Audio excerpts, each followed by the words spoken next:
Chris Curtis, thank you very much for taking the time. You were just sparring here at Bangtao Gym, and could you tell me what is the intensity of these sparring sessions? Bangtao's a little bit more laid back than extreme, a little bit less of a death match.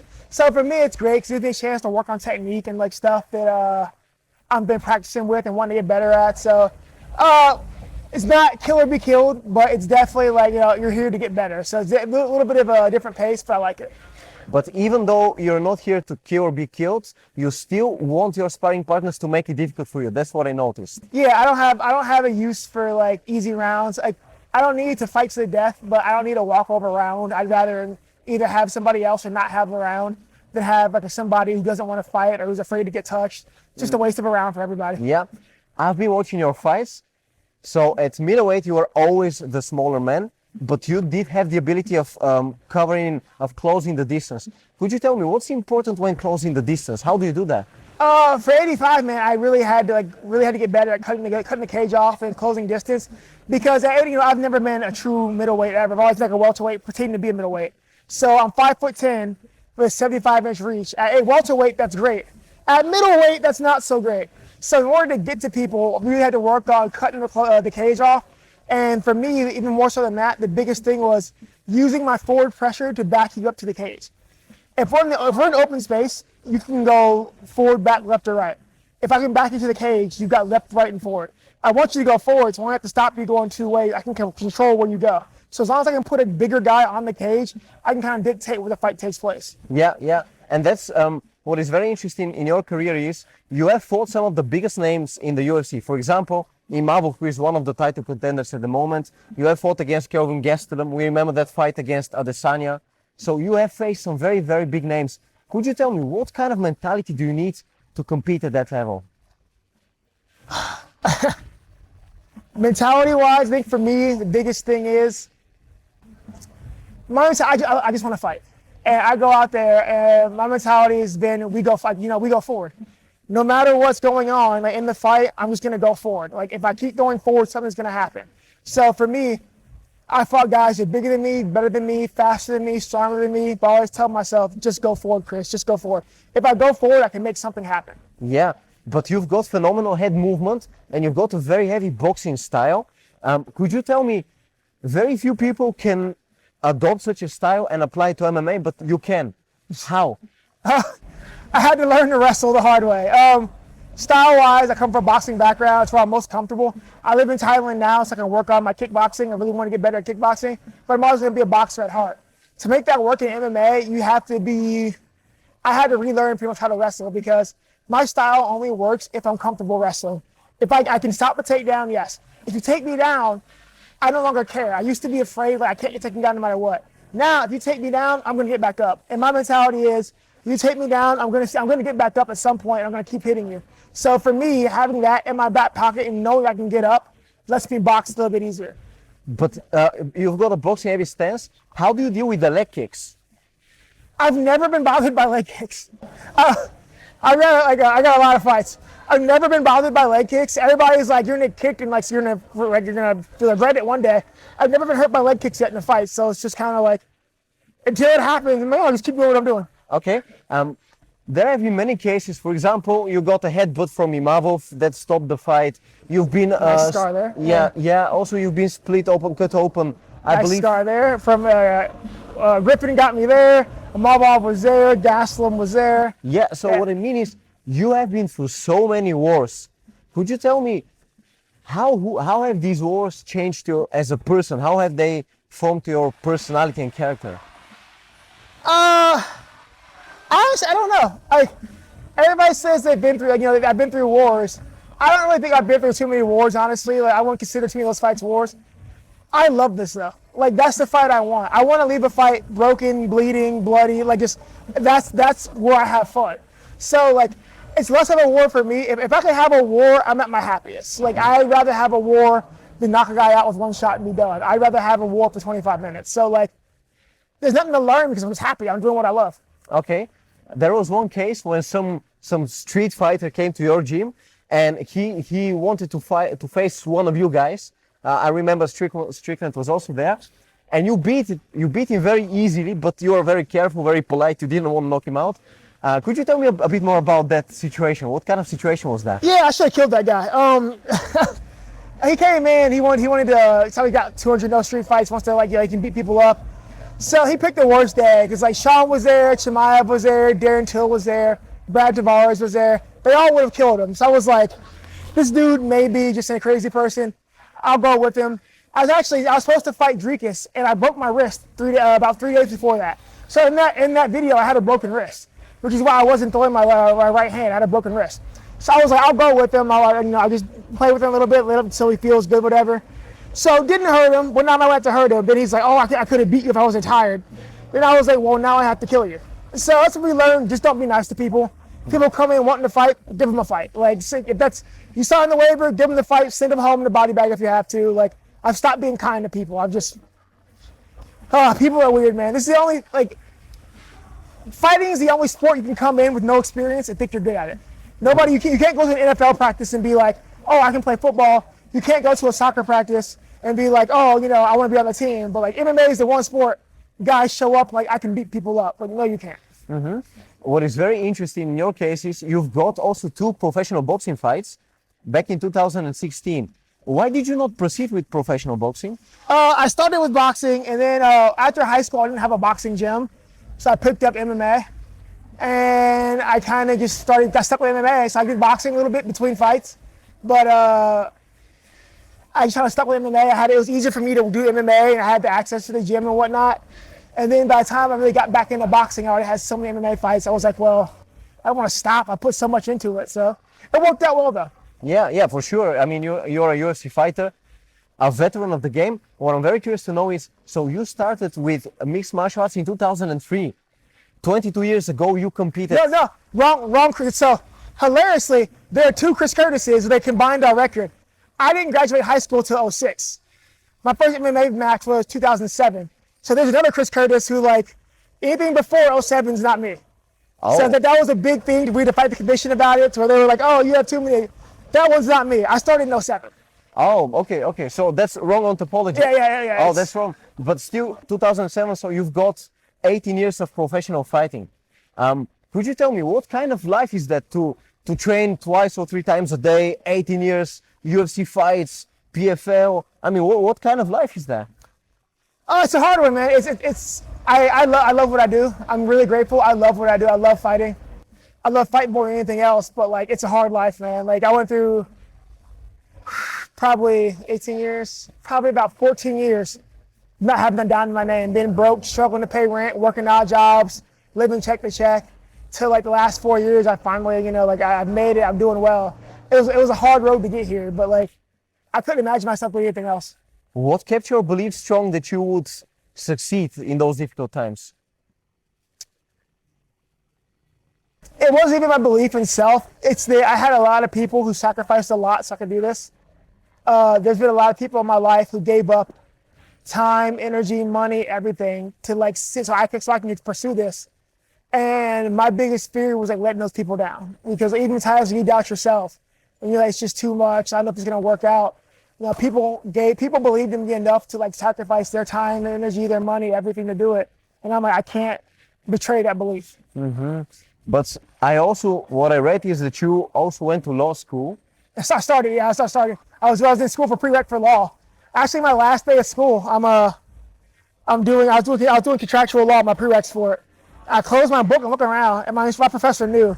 He knew I was done. He was like, have a good life, do it as long as you do what you love. He knew I was never coming back. Closed my book, went to practice, never went back. But I can imagine, you said there were 14 years when you were broke and it was very difficult financially. I can imagine that many people told you, hey Chris, why did you leave the law school and why did you start with that MMA thing? So how did you react to those voices and noises? I've always been afraid. I guess my biggest fear has always been I'm going to be 70 years old, sitting around talking about what I could have done or how much I wish I wouldn't have given up. Had I given up, you'd be 70 years old. And like every movie, I could have been a contender. I was terrified of being that guy. I would hate myself if I was 70 and I'm telling my grandkids about how I gave up, or how I could have been great, how I could have been something special. I could never live with myself with that. So it was never really an option. Like I couldn't live with that. But in those cases, for example, before the UFC, you have a fight and you lose the fight and you are financially not in a good place and you go further away from your dream of reaching the UFC. How did you get up and stand up in those moments?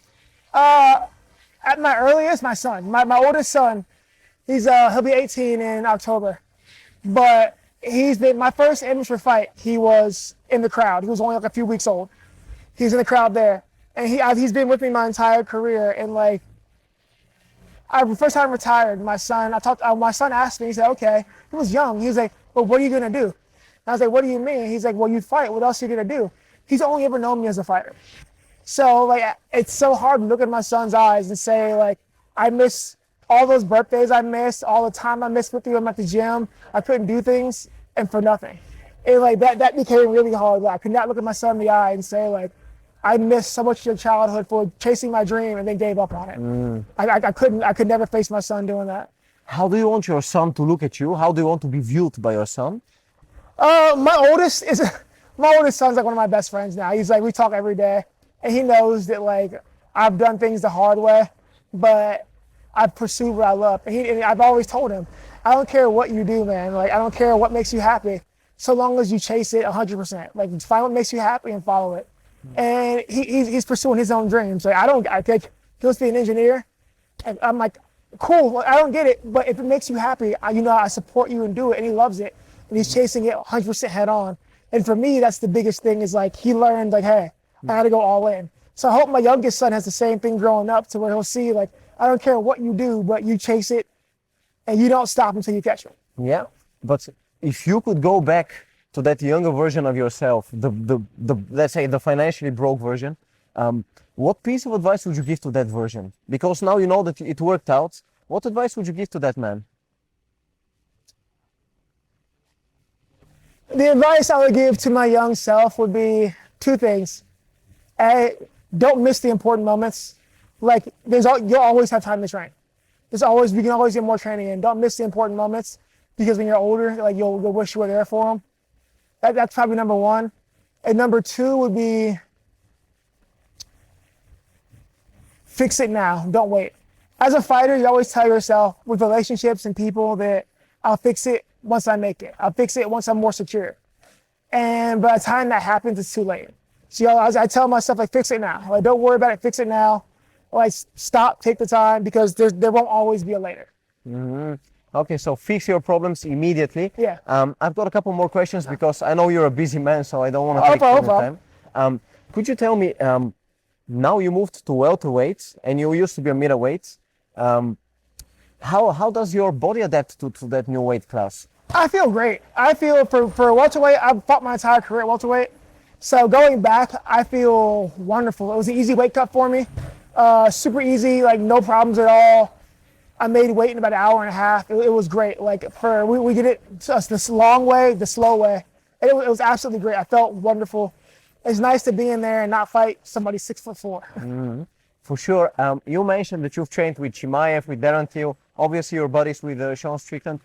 Could you tell me, so when I watched Dricus du Plessis and Chimaev, every time that Chimaev jumped for the legs, he would take Dricus down, and everybody knows what Chimaev will do, but nobody can stop him.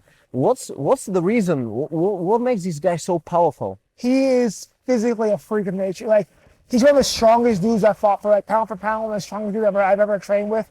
Like, he's a strong and freakishly strong human being. Like, I don't think people understand just how strong Khamzat is. Like, it's a very concerning strength. Like, he's a very, very, very strong man. Like, I don't think you really get it until, like, once he locks his hands, like, it's really fucking hard to do anything. Like, he's a freak. Like, but how is that possible? Because if you look at his frame, he's not, for example, you're a muscular guy. He doesn't look very muscular, but he's extremely strong. How? Soviet super science, man. I don't know. Like, Russian science. Like, who knows, man? Like, there's, like, labs in Chechnya and Russia everywhere. Like, he's probably born in a test tube somewhere. I don't know. But I don't know. Like, there's probably a Cold War lab somewhere with an empty test tube that says Chimaev on it. Like, who knows? Like, the dude's a freak of nature. Okay. Your friend Sean Strickland, I've heard that you got three gyms in the past didn't want to have the two of you there because you were fighting with each other. No, he got kicked out of the gym. I left. He got kicked out. I didn't get kicked out. I left. He's been kicked out. Okay. Every gym loves me. It's Sean. But could you tell me about that relationship between you and Sean? Because I know you fight a lot with each other, but at the same time you're brothers. We're brothers. We're not good training partners. We have very different training methodologies, and like, I love Sean to death, but like you have to take him in small doses sometimes because he just, once Sean starts getting into Sean stuff, like it gets out of hand really fast. And like we butt heads about everything. Like, you should see our text list, our text messages right now are just us arguing about random stuff. So like all we do, we argue 97% of the time. So the issue is if you catch one of us on a bad day, there's a chance it's gonna spiral out of control. So like it is what it is. Like it's not the first fist fight. We've had like 4 or 5 fist fights by now. It is what it is. But he bit me in the face last time.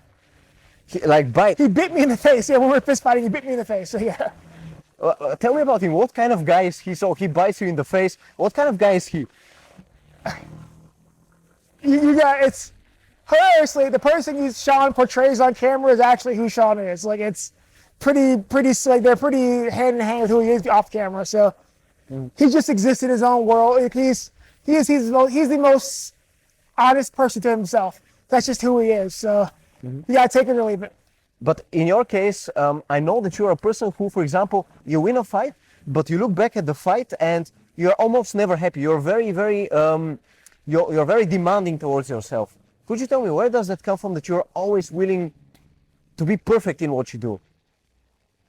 I think I'm so hard on myself. I've always realized that I'm not the most skilled guy. I've never, like, in a room, you have natural guys who just like actually amazing, like naturally gifted guys. I'm not one of those guys, so I've always had to do more in order to be like as good as anybody else. So for me, if I'm not doing something perfect, then I'm doing it wrong. Then like I could be better because I'm not naturally going to be perfect. Some guys are, I'm not. So if I'm not doing it right, if I watch a fight, I'm very rarely happy with things that happens in a fight because I'm just like, I can be better. I need to be better because there are guys out there who are naturally gifted who if they had the same fight, they would do it better. So in my eyes, I've got to work to get it perfect. So if I don't, there's going to be some naturally gifted guy who's just going to be able to blow right past me. So I'm my own worst critic. But how did the fact that you're always the underdog, so you are not the most talented guy, how did that strengthen your character? One of my oldest coaches, my first coach in MMA, always told me a long time ago, about 20 years ago, that it's not always the best guy who's in the top, but it's the guy who didn't quit. And he's like, there's guys that are better than you, stronger than you, faster than you. But he's like, my thing is, he's like, you show up every day first, you leave last every day. And that's what's going to make you good. So for me, for 20 years, I told myself, like, hey, be the first one in, last one out, and just do more than everyone else. If I'm not as good as you, I'm going to be able to do what I do longer than you. And like, if you're an A-level fighter and I'm a B-level fighter, 15 minutes into it, if you can't maintain that, I'm going to pass you. So for me, I just got to be able to go harder, longer than you can. Okay. Last questions for you. Now you're a person, your lifestyle is you come to the gym, you spar heavily, you go through wars in the gym a little bit. So it's very high intensity, but one day you will have to finish with the sport. So competitive sport. So what will you do? Because normal life is not like this madness here. How will you go to normal life? What will you do? It's funny. Forrest Griffin, actually, we're at the PI one day. Forrest Griffin comes up to me. He's like, you know what, Curtis? I worry about you when you're done. And I'm like, thanks, Forrest Griffin. But I train. Like, this is my life. So for me, it's a little scary to like be close to the end because for 20 years, this is all I've done every day. So it's a little bit scary, but like my fiance now is trying to get me to pick up more hobbies and likes to like kind of transition away. So I think when I'm done fighting, I'm going to be a writer. Like my goal is I want to write. I love to read, I love to write. So I think my goal, I'm already getting more into it now in my free time, but I'm probably going to try to write. Like, but transitioning away from fighting is the most terrifying thing for me. It's so scary. Yeah, but you say write books? Yeah, book fiction, yeah. Fiction books? Yes. Okay. But is that something that you do on a daily basis? I do. I try to write a little bit every day, yeah. Okay, and are you good at it? Yeah, I love it. I'm decent. I'm working on it now. I think once I stop fighting, I'll probably go back to school, we'll get a literature degree or something just to help out with it and get more embroiled in it. But I love to write, man. I've always been I've been a nerd since I was little. I love fantasy, sci-fi, everything. I've been writing worlds since I was a little kid. So I was like, you know what? Just gonna make my own world, live in it, write people in it. So that's my goal for when we're done. So I love doing it, and I think that's what will keep me sane once I'm done hanging the gloves up. Okay, but would you write a book about your own life? Oh no, No? no interest. No. I've lived my life. I remember it. I don't think anyone else really needs to know. Like, 'cause I think when people, especially in the social media age, when people share everything in their life, you take away from the things that made it special. Like certain memories and things don't need to be for everybody. Like some things should be special for you and you alone. I think like letting too many people in too close kind of like creates weird relationships and it cheapens it. So like, no, my life is my life. Like the people who are in it and lived it with me know. That's all it needs to know. Okay. And so you have a small circle of true friends. I want to ask you, I had seen an interview of Conor McGregor, and he said, nobody knows me, nobody really knows the real Conor. So if I were to ask you the real Chris Curtis, who is the real Chris Curtis? People do know me. I've had the same group of friends since I was 17. They're back home in Ohio. We're in a group chat. We talk every day. We play video games together. We do everything together. We play D&D together online. I've had the same group of friends since I was 17 years old, and like they know me better than anybody. So they're like my family, and like they'll never change. So there's 5 of us. So like they know who I really am, and it's good because I always have them to kind of keep me in check and like never get too full of myself. So like for me, I'm lucky. I've had that same group for a long time now. But how would you describe yourself? So what kind of, because we see the fighter, we see the wars, we see the bloods, all these things, but who outside of that? I'm just a person, man. Like I try to go through my life doing more good than harm. I try to smile. Everybody's got their own demons, their own battles. Like everybody has theirs. I have mine. But as I've gotten older, I've tried to just find the good in things, the silver lining. I'm a nerd. I'm a dad. I'm a fighter. I'm a teammate. I'm a friend. Like I'm just a regular guy, man. I just happen to be good at fighting.